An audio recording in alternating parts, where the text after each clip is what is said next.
Similarly, look, when people sat in the gatherings of the Sahaba, everyone listened very attentively and silently. They listened quietly. Some people were from prominent families and wealthy. They used to say, Raina. Raina means pay attention to us, give us your attention. This implies they expected special attention. Raina meant we are important people, high ranking, so give us special attention.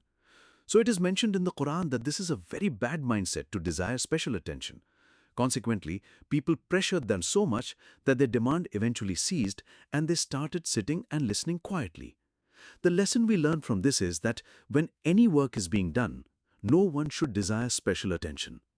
Nothing, whatever the situation demands, whatever benefits the mission, that should be considered. No individual should be given special attention just because they are from a big family or are wealthy. This is a lesson from the lives of the Sahaba. There was a wife of the Messenger of Allah, Aisha. A woman who was short in stature was mentioned, and Aisha made a gesture with her hand indicating that she was short. It is mentioned as Tanni Qasira, short. In Urdu we call it Naki, small or shorty. The Messenger of Allah said that you have uttered such a word that if it were mixed in the ocean would be polluted. Such a small remark, when she indicated with her hand, oh, that shorty. To humiliate someone, to degrade someone, to consider someone small is a very bad thing. The lives of the Sahaba were devoid of this. Every person had equal respect and honor, whether they were wealthy or poor, short or tall, whatever they were. If they were human, they were worthy of respect. So the Messenger of Allah said that what you said is so displeasing to Allah that if this sentence were put into the ocean, its water would be ruined. From this you can understand how much importance there is to not living for oneself, but living for the mission, not living for oneself, but living for God, not living for oneself, but thinking and acting according to the will of Allah and His Messenger. If you study the lives of the Sahaba, you will often find that they considered themselves very humble, very little. For example, a Sahabi said, I wish I were dust. I wish I were a blade of grass. I wish I were a particle of dust. This is also a practice of the Sahaba, a teaching of Islam to consider oneself small. Look, arrogance, egoism and superiority complex, all these are satanic things. The right way, which is pleasing to Allah, is what? That you have modesty within you, humility. You consider yourself like ordinary human beings, not superior. So they said, I wish I were a particle of dust, even though they were top-ranking people. But look, what happens is that if you compare yourself with an ordinary person, one human to another, if they have less money, you will start to feel superior. If they don't have political power and you have power, you will consider yourself high. When a comparison is made between human beings, then ego and arrogance come. But if you compare yourself with God, who is great in comparison to God? Whether rich or poor, king or common man, no one is great in comparison to God. These were the people who saw themselves in comparison to God, not to other human beings. For example, there was a Sahabi named Abu Masud al-Ansari. Once, he started to beat his servant. The Messenger of Allah saw him and said, O Abu Masud, know that the power God has over you is greater than the power you have over this servant. Immediately his hand stopped and he immediately started apologizing to the servant. Now, think about it. The same man who was beating him earlier, how did he suddenly change? How did he start apologizing to him? You will understand that earlier he was seeing, I am the master, he is my slave. I am wealthy, he is poor. I have a position in society, he has no position. In this comparison, he found himself superior. But when the Messenger of Allah reminded him that both you and your servant are small in comparison to God, meaning compare yourself and your servant with God, when he compared, he realized that we are both standing on the same level, both are small in front of God. So the true Hisabi Mizaj we find through the Sahaba is that you should compare yourself with God. Then you will have modesty. You will be saved from a superiority complex.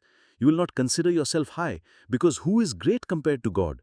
In comparison to God, everyone is small. Studying the lives of the Sahaba, I have found one thing. These people were complex-free human beings. They were above all kinds of complexes. Being a complex-free human being is a great blessing. Being a complex-free human being is a great blessing. One of its results is that wisdom comes within you. Understanding, intellect, intellectual development happens. That very thing which is called wisdom.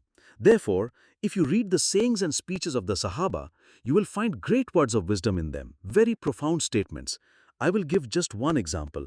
A Sahabi said something so profound, even though he did not have a master's degree or a doctorate. He wasn't a university professor. So how did he utter this profound statement? Wisdom comes from God. When you make yourself complex-free, God's wisdom, God's inspiration starts coming to you. He said, Man lam yarda bil qalili mimma yafdi bihi radda bil kathir. Its translation is, whoever does not tolerate the small evil of an ignorant person will have to tolerate the great evil of an ignorant person. What a great statement of wisdom it is. This means, in the world you live in the society you live in, everyone is free, everyone has freedom, everyone does something wrong. So somewhere a thorn will prick you, somewhere you will get mud on you. Because our choice in the world is between lesser evil and greater evil. It is not a choice between all good and all bad. If you think about it with this in mind, those who thought they could achieve all good fought their whole lives and gained nothing. Look at all history. Those who made all good their target achieved nothing. You can see examples of this throughout history. What he said, whoever does not tolerate the small evil of an ignorant person will have to tolerate the great evil of an ignorant person, means in this world, the choice is between lesser evil and greater evil. So be content with the lesser evil so that you do not get the greater evil. If you run after all good, you will gain nothing. There is so much wisdom in this. I believe you could write an entire book on this. These people were so non-egoistic. I will present an incident, a very strange incident. When the time of the Messenger of Allah's passing neared and he became physically weak, he did not lead the prayers in his masjid, he prayed in his chamber. One day at the time of the Maghrib evening prayer, Abu Bakr, the senior Sahabi, was not present among the people who had come. Umar was there. So the people made Umar stand in the place of the Imam. That is, the people formed rows behind and they made Umar ibn al-Khattab stand in the place of the Imam who leads the prayer. The Messenger of Allah saw from his chamber. The prayer had already begun. He heard the sound. So he said from there, Allah and His Messenger are not pleased with Umar's imamat, leadership of prayer. Now think about it. The rows had been formed. He was standing in the place of the Imam and the prayer had begun. And the Messenger of Allah says from his chamber, Allah and His Messenger are not pleased with Umar's imamat. What happened then? Umar stepped back. By then, Abu Bakr had arrived. People brought him forward. People understood what the Messenger of Allah wanted, that Abu Bakr should lead the prayer, not Umar. Now consider, a person is standing in the place of the Imam and has started the prayer, and he is made to step back, and another person is brought forward. Outwardly, this is an incident of humiliation.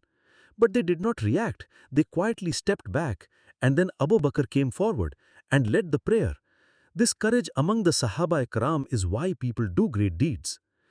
They do not consider whether they got the front or back position. In both situations, they keep themselves normal. Whether they are in front or back, this requires a very big heart. I often say that the bigger the heart, the greater the success.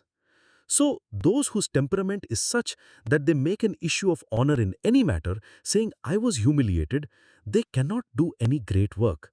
These Sahaba did such great work that they brought a revolution in the world, a revolution that had never come before. What was its secret? Its secret was that they were non-egoistic. They did not have the temperament to see themselves on a high seat. They did not want special treatment. Rather, wherever they were made to stand, they would start their work there. So, this sacrifice that the Sahaba Ikram made is the secret of their great progress, which brought such a great revolution in the world. The reason for this was that they possessed this quality. They were free from ego, free from arrogance, they were complex-free people.